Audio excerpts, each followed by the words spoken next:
இத பாருங்க, கீதாவை நீங்க கல்யாணம் பண்ணுங்க, சந்தோஷமா இருங்க. நான் உங்க வழிக்கே வர மாட்டேன். நீ வா கிஷோர், எதுவும் பேசாத. ஹலோ, ஒரு நிமிஷம். என்ன சொன்ன? நான் கீதாவை கல்யாணம் பண்ணிக்கலாமா? அத நீ என்ன சொல்றது? நானே சொல்றேன். ஆமா, நான் கீதாவை கல்யாணம் பண்ணிக்க போறேன்.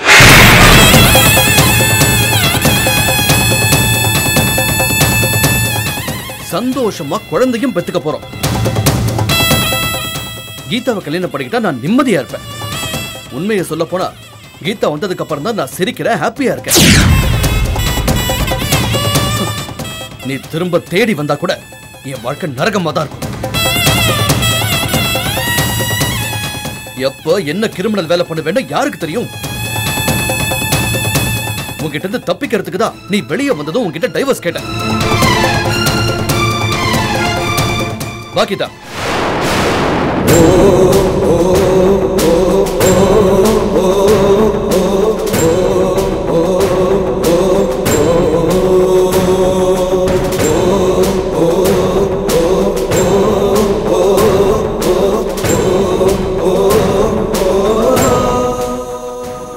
தப்பா நினைக்காத கீதா.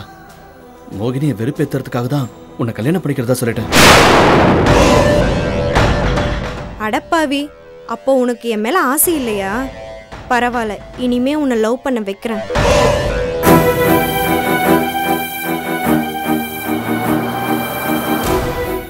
இதுக்குதான் மோகினி நான் கௌதம் பார்த்த உடனே போயிடலான்னு சொன்னேன். இப்ப தேவையில்லாம மனசு கஷ்டமாயிடுச்சு பாரு. ஏன் கிஷோர், கௌதம் என்ன புரிஞ்சுக்கவே மாட்டேங்கிறாரு? இல்ல, என் தலை விதியில இப்படி எந்த குடும்ப வாழ்க்கையும் இல்லாம கஷ்டப்பட்டு சாகணும்னு எழுதி இருக்கா? எனக்கு புரியல கிஷோர். எனக்கு அவர் மேல எந்த கோவமும் இல்ல. அவரை பார்த்ததும் சந்தோஷமா ஓடி போய் பேசணும்னு தான் நினைச்சேன். ஆனா நான் அமைதியா நிக்கிறத பார்த்து நான் இதை திமிர நிக்கிறத அவர் நினைச்சிட்டாரு. கண்டபடி என்னை திட்டுறாரு. அவர் அன்பா ஆடம்பரமா வெளிப்படுத்தணும்னு நினைக்கிறார் போல இருக்கு. என்னால அது முடியல. எல்லாத்தையும் உள்ளுக்குள்ளேயே விருப்ப வெறுப்ப வச்சு வாழ்ந்து பழக்கப்பட்டவனா. இவருக்காக என்னால என்ன மாத்திட்டு நடிக்க முடியல. இதுதான் எங்க பிரிவுக்கு உண்மையான காரணம் கிஷோர். மோகினி, இப்ப கூட கீதா தலையில அவர் பூ வச்சு விட்டது எனக்கு பிடிக்கல கிஷோர். உங்க இஷ்டத்துக்கு இருங்கன்னு சொன்னேனே தவிர மனசு வேற மாதிரி இருக்கு. அவரை விட்டு கொடுக்க முடியாதுன்னு சொல்லுது. அது ஏனுதான் புரியல. மனசுக்கும் புத்திக்கும் போராட்டமா இருக்கு கிஷோர். என்ன பண்றதுன்னே தெரியல.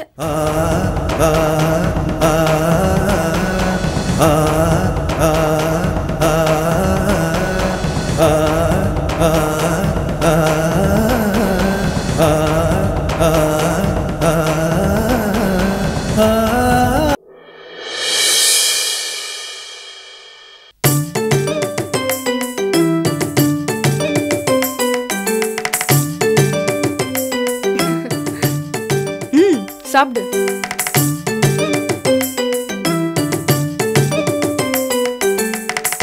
அக்கா,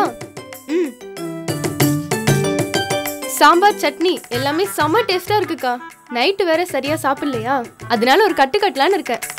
நீ அம்மா கிட்ட போய் எனக்கு ஆனியன் தோசை போட சொல்லுக்கா ப்ளீஸ்க்கா. நான் சொன்ன அம்மா பண்ணி தர மாட்டாங்க. ஏண்டி சாப்பாட்டு ராணியா இருக்க? அக்கா, இப்ப என்ன?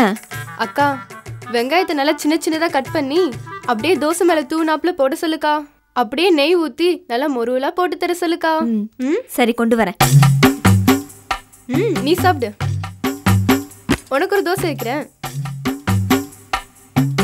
அம்மா, விஜய் ஆனியன் தோசை கேட்டா. வெங்காயத்தை சின்ன சின்னதா நறுக்கி அது மேல தூவி நெய் போட்டு முருகலா தோசை கேட்டா. செய்யலாண்டி. நல்ல உப்பு வெங்காயம் மிளகாத்தூள்லாம் போட்டு சுட்டு தரேன். அம்மா, நல்லா பக்கனே சாப்பிட்டு அவளை இங்கே இருக்க சொல்லு. மெதுவா பேச. ஏன் சீதா, நீயே தான் அவளுக்கு பத்தி சொல்லி அவளை இங்க இருந்து கிளப்பி விடுவேன்னு பார்த்தா நீயே அவளுக்கு வாய்க்கு ருசியா பக்கனே சுட்டு தர சொல்ற. சந்துரு வந்து அவ போயிடுவாமா. 2 வாரத்துல வருவேன்னா 3 வாரம் ஆச்சு, இன்னும் ஆளே காணோம். பாவமா, ஆசைப்பட்டு கேக்குறா, கொஞ்சம் போட்டு கூட. சரி சரி, அந்த வெங்காயத்தை எடு, போட்டு கொடுக்குறேன்.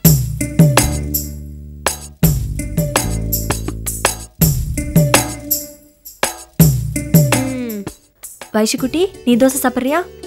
நான் அவளுக்கு ஒரு தோசை வச்சுட்டேன், போதும்க்கா.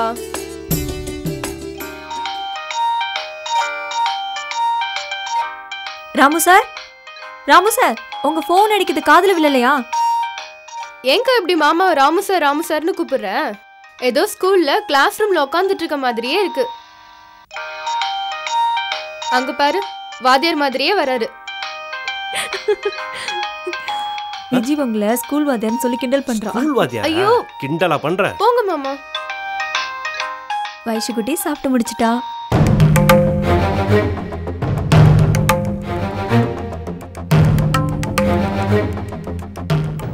சரி, இவளை பார்த்துக்கோ, நீ சாப்பிட்டுட்டு நான் வந்துடுறேன்.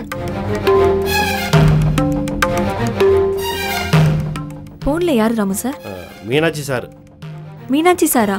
மீனாட்சி யாரு? நீ வேற சீதா. மீனாட்சி சார் நம்ம கௌதம் இருக்கான்ல, அவனோட அப்பா. நெஞ்சு வலின்னு நடிக்க சொல்லி 2 வாரம் ஆச்சு, இப்ப போய் ஃபோன் பண்றாரு. இரு சீதா, அவர் பேசுறாருல, என்னன்னு கேக்குறேன். சரி பேசுங்க. என்ன ராமு, போன் ஆன் பண்ணி வச்சுட்டு அங்க யாருக்கிட்டயோ பேசிட்டு இருக்க? இல்ல சார், ஆன் பண்ணிட்டு கணத்தடிக்கு வந்தேன். நீங்க நெஞ்சு வலின்னு நடிக்க தயாராயிட்டீங்களா? ஏன்பா நீ வேற நெஞ்சு வலின்னு சொல்ற? நல்லதோ கெட்டதோ நாம நினைக்கிறப்ப மேல இருக்கிற தேவர்கள் அப்படியே நடக்கட்டும்னு சொல்லுவாங்களாம். பயமா இருக்குப்பா. சார், இது நடிப்பு தானே சார். அதுவும் ஒரு நல்ல காரியத்துக்கு தானே பண்றோம், அப்புறம் எதுக்கு பயப்படணும்? அது சரிப்பா, நடிக்க கூட நான் தயார் தான். என் ஒய்ஃப் கிருஷ்ணாவை நினைச்சாதான் பயமா இருக்கு. பொய், நடிப்பு, ஏமாத்துறதெல்லாம் அவளுக்கு பிடிக்காது. நடிக்கிறது மட்டும் அவளுக்கு தெரிஞ்சது என்னையவே தூக்கி வீசிடுவா. அப்புறம் நான் உன் வீட்டுல தான் வந்து தங்கணும். சார், நீங்க வந்து ஆஸ்பத்திரியில போய் அட்மிட் ஆனாதான் மோகினியை வர வைக்க முடியும். அதான் சொல்றேனே ராமு, உனக்கு நல்ல பொண்டாட்டி கிடைச்சிருக்கா. நீ நினைக்கிற எல்லாத்தையும் நிறைவேற்ற துணையா நிக்கிறா. என் பொண்டாட்டிக்கு பொய்யே பிடிக்காது. உன் ஒய்ஃப் நீ என்ன பொய் சொன்னாலும் அவளும் சேர்ந்துக்கிட்டு ஜால்ரா போடுறா. உன்னை விட கீதா நல்லா பொய் சொல்லுவா, நடிப்பா போல இருக்கு. சார், இப்ப என்னதான் நீங்க சொல்ல வர்றீங்க? என்னால நெஞ்சு வலின்னு நடிச்சு ஆஸ்பத்திரியில போய் படுக்க முடியாதுப்பா. நீ என்ன பண்ற? கிருஷ்ணா மனசை மாத்துற மாதிரி ஏதாவது ஐடியா பண்ண. சார், எதுக்கு சார்? நான் உங்க வீட்டு பக்கமே வரக்கூடாதுன்னு முடிவு பண்ணிட்டீங்களா? சரி, இதெல்லாம் இருக்கட்டும்பா. இப்ப நான் உனக்கு எதுக்கு போன் பண்ணனா, மோகினி தங்கி இருக்கிற வீட்டுல யாரோ கிஷோர்னு ஒரு பையன் இருக்கானா. அவன் மோகினிய கல்யாணம் பண்ணிக்க போறேன்னு சொன்னானா. கார்த்திக் குழந்தையா கீதா இருக்கால்ல, அவதான் இப்படி மாமியோ யாரோ சொன்னதா சொன்னான். இது உண்மையா? தெரியலையே சார். அப்ப நீ ஃபர்ஸ்ட் என்ன பண்ற, மோகினி கிட்ட போய் விசாரிச்சுட்டு அவ என்ன மனநிலையில இருக்கான்னு பாரு. கௌதம் நல்லா இருக்கணும்னு ஏதாவது முடிவெடுத்திருந்தாலும் எடுத்திருப்பா. அவ ஒரு குழப்பவாதி, இரக்கம் பாக்குறவ. எனக்கு என்ன தோணுதுன்னா, மோகினிக்கு தான் ஃபர்ஸ்ட் புத்தி சொல்லி கௌதமோட சேர அவ மனசை தயார்படுத்தணும்னு தோணுது. புரியுதா ராமு? இங்க வீட்டுல வேற கௌதம் கீதா கல்யாண பேச்சு நடந்துகிட்டு இருக்கு. என்ன சார் சொல்றீங்க?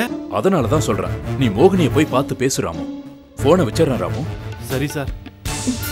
ஏ ராமு சார், மீனாட்சி சார் பேசுறத பார்த்தா மோகினி அண்ணியே கிஷோரை கல்யாணம் பண்ணிக்க சம்மதம் சொன்ன மாதிரி இல்ல தெரியுது. ஆமா சீதா, என்ன நடக்குதுன்னே எனக்கு புரியல. மோகினி கிட்ட தான் கௌதம பத்தி எடுத்து சொல்லி நாம பேசணும் போல இருக்க. ஆமா ராமு சார். பிசா ஆகாஷ் கல்யாணத்துக்கு இன்னும் 2 நாள் தான் இருக்கு. அதுக்குள்ள கௌதம் மோகினியை சேர்த்து வைக்கணும்னு பாக்குறேன். என்ன பண்ணலாம்? சீதா, நான் ஒரு ஐடியா சொல்றேன், அது சரியா வருமானு பாரு. என்ன ஐடியா ராமு சார்? ஒவ்வொரு அமாவாசை அன்னைக்கும் கிருஷ்ணா மேடம் பேங்க்ல இருந்து பணத்தை எடுத்துக்கிட்டு அடையாறுல இருக்கிற ஆதரவற்ற இல்லத்துக்கு ஹெல்ப் பண்ண போவாங்க. பேங்க்ல இருந்து பணத்தை எடுத்துக்கிட்டு வெளியில வர்றப்போ நாம ஒரு ஆளை செட்டப் பண்ணி அந்த பணத்தை பிடிக்கிட்டு ஓட சொல்லுவோம். மோகினி வந்து பேக்க அவங்ககிட்ட இருந்து புடுங்கி கிருஷ்ணா மேடத்திட்ட கொடுக்க வைப்போம். முதல்ல போய் இப்ப திருட்டா? ஏதோ ஒரு மொட்டை பாஸ் கிட்ட அடியால வேலை பாக்குற மாதிரியே இருக்கு உங்க கூட இருக்கிறது. சரி, இப்படி செஞ்சா என்ன ஆகும்னு சொல்றீங்க? கிருஷ்ணா மேடம் மோகினிக்கு நன்றி சொல்லுவாங்கல்ல. 2 பேரும் பேசுறப்போ மனசு மாறுறதுக்கு ஒரு வாய்ப்பு இருக்குல்ல. என்ன சொல்ற? பேக பிடுங்கிட்டு ஓடுறதுக்கு சரியான ஆளா செட் பண்ணணும் ராமு சார். அப்படியே எஸ்கேப் ஆயிட போறான். இந்த பிளான் சக்சஸ் ஆகி கௌதம் மோகினி சேர்ந்துட்டாங்கன்னு வச்சுக்கேன். அப்புறம் அப்புறம் என்ன? அந்த புறம் தான் தம்பி பாப்பா தான் குழந்தை தான். எனக்கு வெக்கமா இருக்கு. ஏங்க, எப்படியோ கௌதம் மோகினி ஒன்று சேரணுங்க. அவங்க 2 பேரும் சந்தோஷமா வாழணுங்க. அதுக்கப்புறம் தாங்க எங்க சந்தோஷம்.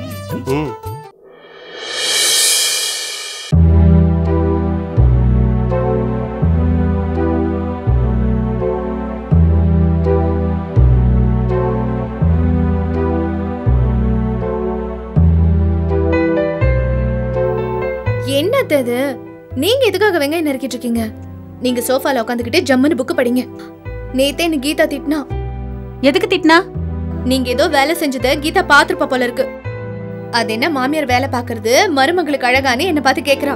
உனக்கு என்ன வயசாயிடுச்சு, வேலை செய்யறதுக்கு ஏன் கஷ்டப்படுறேன்னு கேக்குறா. அவள ஏன் அத்தை, எங்க வீட்டுல இருந்தப்ப கூட அம்மாவை எந்த வேலையும் செய்ய விடாம அவளேதான் எல்லா வேலையும் செய்வா. கீதாவை பத்தி என்கிட்ட சொல்லணுமா? அதான் பாத்ரூம் வரைக்கும் அவளே கிளீன் பண்றாளே. அம்மா அம்மா. என்னம்மா கூப்பிட்டியா? என்னம்மா நீ அத்தை வெங்காயம் கட் பண்ண விட்டுட்டு பாத்துட்டு இருக்க? இதுக்கு தான் சம்மந்தி சொன்னேன், ஜானகி வந்தா திட்டுவான்னு. நல்ல வேலை நீங்க வேலை செய்யறத கீதா பார்க்கல. பார்த்திருந்தா உங்களை திட்டமாட்டா, என்னதான் திட்டுவா. நீங்க போங்க அத்தை. போங்க, நான் டீ போட்டு எடுத்துட்டு வரேன். வாங்க சம்பந்தி.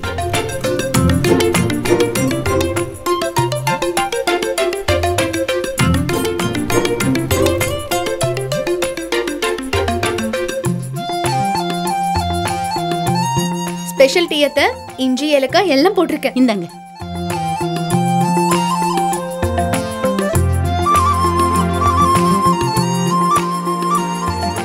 அம்மா, கீதா ஃப்ரெண்ட பார்க்க போறேன்னு கிளம்பிட்டு இருக்கா. நான் போய் அவளுக்கு இந்த டீயை கொடுத்துட்டு வரேன். ஜானகி இரு, கீதாவுக்கு நானே டீ கொண்டு போய் கொடுக்குறேன். என்னத்த நீங்க போய்? இல்ல, கீதாவுக்கு கௌதம கல்யாணம் பண்ண சம்மதமான்னு கேட்க வேணாமா? அவ மனசுல என்ன இருக்குன்னு தெரிஞ்சதானே அடுத்த ஸ்டெப் எடுக்க வசதியா இருக்கும். நான் கொடுக்குறேன், இதுல என்ன இருக்கு? நானே போய் கொடுக்குறேன். கொடு.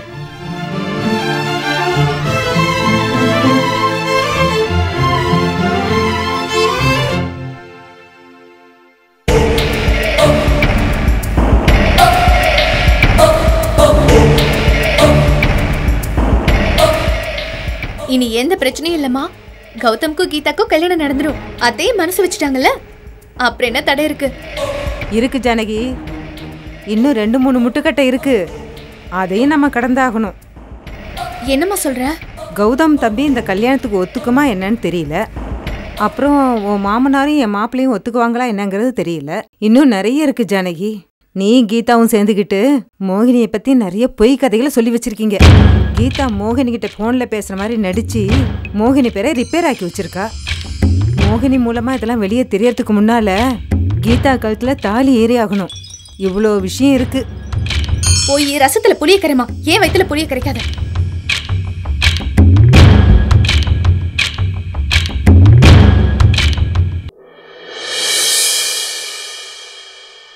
டே கிஷோர், நான் சொல்றத கொஞ்சம் கேளு. நேர கௌதம் கிட்ட போ. நீ எப்படி கீதாவை கல்யாணம் பண்ணிக்க முடிவு பண்ணலாம்? மோகினியை கேட்கறதுக்கு இங்க யாரும் ஆள் இல்லைன்னு நினைச்சுட்டு இருக்கியா? பேசாம அவளை அழிச்சுண்டு போய் குடுத்தனம் பண்ற வழியப்பார் அப்படின்னு சொல்லி 2ல 1 தெரிஞ்சுட்டு வா. என்னம்மா நீங்க அவன் கேரக்டரை புரிஞ்சுக்காம திரும்ப திரும்ப இதே சொல்லிட்டு இருக்கீங்க? என்னை பார்த்தாலே அவனுக்கு கோவம் வரும்மா.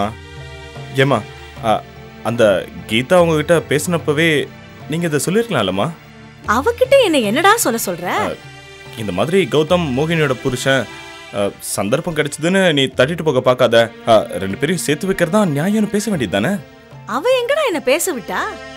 தப்பு எல்லாத்தையும் மோகினி தல்ல போட்டுனா பேசுறா. அப்போ நாங்க பேசினத ஆட்டோல இருந்து மோகினி கேட்டுட்டா. அவளே இறங்கி வந்து கீதா ஒரு புடி பிடிச்சிருக்கலாமோ? அதுவும் செய்யலையே. என்னம்மா நீ பேசுற? அவளே கௌதமோட முடிவை கேட்டுட்டு ஃபீல் பண்ணிட்டு மனசு கஷ்டப்பட்டு உட்காந்துட்டு இருக்கா. அவளுக்கு எப்படி பேச மனசு வரும்? இல்ல திடீர்னு இப்படி ஒரு அதிர்ச்சியான செய்தியை கேட்டதும் என்ன பேசுறது ஏது பேசுறதுன்னு தெரியாம மோகினி இருந்திருக்கலாம்ல. அவளே போய் எனக்கு ஒரு வாழ்க்கை பிச்சை போடுங்கன்னு எப்படி கேட்க முடியும்? இந்த மாதிரி சந்தர்ப்பத்துல நாம தான் போய் பேச முடியும்.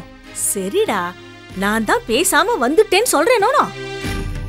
அதனாலதான் உன்ன போய் கௌதம் கிட்ட பேசிட்டு வான்னு சொல்றேன். அந்த ஆபீஸ்ல சுந்தர்மூர்த்தி சார் இருக்காரோனோ, அங்க கௌதமும் இருப்பான். கௌதம தனியா கூப்பிட்டு அவங்க கிட்ட பேசு. அம்மா, நான் கௌதம் கிட்ட என்னதமா பேச முடியும்னு நினைக்கிறேன். மோகினி உன் பொண்டாட்டி, அவளை சந்தோஷமா வச்சு குடும்பம் நடத்துன்னு எடுத்து சொல்லு. அவன் சொன்னா புரிஞ்சுக்கிறவன் இல்லம்மா. இதை நீங்க தான் புரிஞ்சுக்கவே மாட்டேங்கிறீங்க. மோகினியோட சாய்ஸ் ரொம்ப ராங் சாய்ஸ்மா. மோகினி அவனை கல்யாணம் பண்ணிருக்கவே கூடாது. உண்மைதான்டா, எனக்கு கூட அந்த ஆசைதான் இருக்கு. மோகினியோட குணத்துக்கு ஏத்தவன் நீதான். உன்னை அவ கல்யாணம் பண்ணிக்கணும். நீங்க 2 பேரும் நிறைய குழந்தைங்களை பெத்துட்டு சந்தோஷமா இருக்கணும் தான் நான் நினைக்கிறேன். என்ன பண்றது, மோகினிக்கு தான் கல்யாணம் ஆயிடுத்த. அவளுக்கு கணவன் ஒருத்தன் கௌதம்னு இருக்கானே. ஏதோ ஒரு பிரச்சனையில 2 பேரும் பிரிஞ்சு போயிருக்கா. உடனே இதான் சமயம் கிடைச்சிருக்கு, சந்தர்ப்பம் கிடைச்சிருக்குன்னு மோகினி ஏன் விட்டு மருமகளா வரணும்னு நான் நினைக்கலாமா? இல்ல நேக்குதான் அந்த புத்தி இருக்கா? கௌதம் கூட மோகினியை சேர்த்து வைக்கிறதா முறைன்னு நான் நினைக்கிறேன். நீ தான் அப்படி நினைக்கிற. அவன் கொஞ்சமாவது அப்படி நினைச்சு பாக்குறானா? அவன் தான் அப்படின்னா அவங்க வீட்டுல இருக்க யாரும் 2 பேரும் சேரணும்னு நினைச்சு பார்க்கவே இல்லை. மோகினியோட மாமியார் இருக்காங்கல்ல, அவங்க ஏதோ நீதி நேர்மை நியாயம்னு ரூல்ஸ் எல்லாம் பேசிட்டு இருக்காங்களாம். அவங்க கிட்ட போய் என்ன அவமானப்பட சொல்றியா? அந்த கௌதம் எப்படி தெரியுமாமா? நான் போய் மோகினிக்கு சப்போர்ட் பண்ணா நீயே போய் அவளை கல்யாணம் பண்ணிக்கணும் கூட சொல்லுவான். அது எப்படி அவன் அப்படி சொல்லுவான்? அம்மா அவன் அப்படிதான் சொல்லுவான். அதான் அவன் குணம். ஏமா சொன்னா புரிஞ்சிக்கவே மாட்டேங்கிற? அவன் குணம் நாம அப்படி விட்டுருவோம். ஐயோ ராமா, ஏமா சொன்னா புரிஞ்சிக்கவே மாட்டேங்கிற? என்ன அம்மாவும் பிள்ளையும் சண்டை போட்டுட்டு இருக்கீங்க? என்ன விஷயம்? இவங்கிட்ட என்ன சொன்னாலும் மண்டையில ஏற மாட்டேங்கிறது. இந்த பார் மங்களம், கௌதம் கிட்ட போய் மோகினி விஷயத்துல என்ன முடிவெடுத்திருக்கேன்னு 2ல 1 கேட்டுட்டு வான்னு சொல்றேன். போக மாட்டேங்கிறான். என்ன மாமி பேசுறீங்க? கிஷோர் தம்பி எப்படி அவங்கிட்ட போய் பேசும்? அவன் ஏற்கனவே ரவுடிங்களை வச்சு அடிச்சிருக்கான்ல. என்ன தம்பி, நான் சொல்றது சரிதானே? ஆமா ஆமா, நான் பேசினா அவன் என்னை மதிக்க மாட்டான், அவமானப்படுத்தி தான் அனுப்புவான். அப்போ நம்ம மோகினியோட வாழ்க்கை என்ன ஆகுறது? எத்தனை காலத்துக்கு அவ இப்படியே தனியா இருக்க முடியும்? ஏன் தனியா இருக்கணும்ன்ற? அந்த கௌதம் மட்டும் கீதாவை கல்யாணம் பண்ணட்டும். அடுத்த முகூர்த்தத்திலே நம்ம மோகினியை கிஷோருக்கு கல்யாணம் பண்ணி வச்சிருவோம். அதுல என்ன தப்பு இருக்கு? ஏண்டி ஏண்டி என்ன பேசுற நீ? கௌதம் வந்து கலாட்டா பண்ண மாட்டானா? அவனுக்கு தான் மோகினி நல்லா இருக்கிறத பிடிக்க மாட்டேங்கிறது.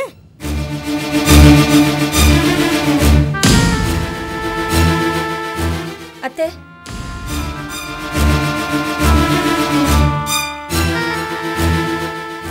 நீங்க பேசினதெல்லாம் நான் கேட்டுட்டு தான் இருந்தேன். இனிமே கௌதம பத்தி யாரும் எதுவும் பேச வேண்டாம். அவர் தான் கீதாவை கல்யாணம் பண்ணிக்க முடிவெடுத்துட்டாருல. இனிமே அவர் யாரும் நான் யாரும். நைட்டெல்லாம் நல்லா யோசிச்சு பார்த்து நான் ஒரு முடிவெடுத்திருக்காத்த. கௌதம்க்கு ஃபோன் பண்ணி பேச போறேன். என்ன பேச போற மோகினி?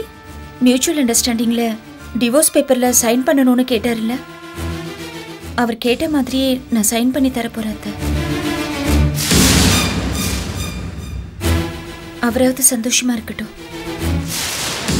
இப்பவே நான் அவருக்கு ஃபோன் பண்ணி சொல்ல போறேன் அத்தை. வேண்டாம் மோகினி, அவசரப்படாத. கொஞ்ச நாள் பொறுத்து பார்க்கலாமே. இல்ல மோகினி, எனக்கு என்னவோ உன் வீட்டுக்காரர் உன்னை கூட்டிட்டு போன்ற நம்பிக்கை இல்ல. நீ போய் அவன் கால்ல விழுந்து கெஞ்சணும்னு எதிர்பார்க்கறான்னு நினைக்கிறேன். மங்களா, நீ என்ன பேசுற? நீ பேசுறத பார்த்து மோகினி அவசரப்பட்டு போறா. மனசுல பட்டதை சொன்ன மோகினி. பொம்பளையா பிறந்துட்டோம், வேற வழி இல்லன்னு நீ நினைச்சனா நீ காத்திருந்து பாரு, தப்பே இல்ல. இல்லக்கா, நான் முடிவெடுத்துட்டேன். ஃபோன் பண்ணி நான் சொல்லிடுறேன். பேப்பர் அவரே அனுப்பினாலும் சரி, இல்லை எங்க வந்து கையெழுத்து போடணும்னு சொல்றாரோ அங்க போய் கையெழுத்து போட்டு கொடுக்க ரெடி.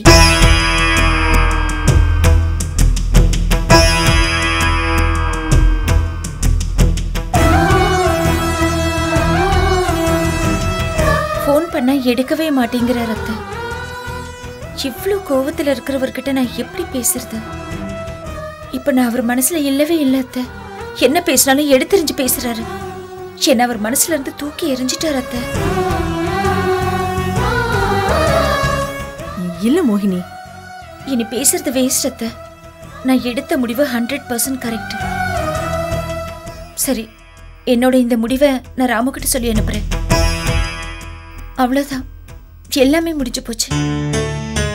கிஷோர், என்ன ஆபீஸ்ல டிராப் பண்ணிடுறியா? போலாம் மோகினி. வரேன், வரேங்க.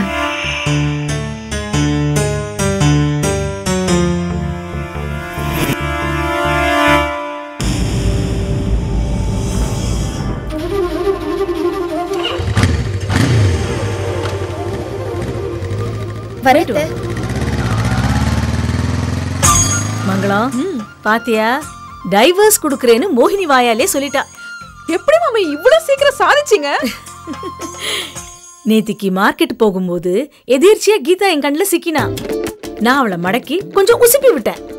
அவ கோபத்துல கௌதம் என்ன கல்யாணம் பண்ணிக்கிறேன்னு சொல்லிட்டாருனா, இத ஆட்டோல உட்கார்ந்து இருக்க மோகினி காதுல வாங்கிட்டா.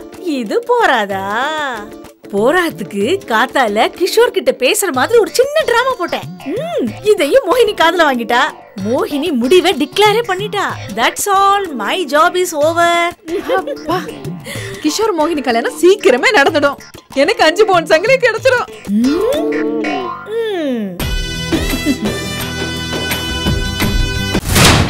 எனக்கும் ரோஷம் இருக்கு, மானம் இருக்கு, மரியாதை இருக்கு.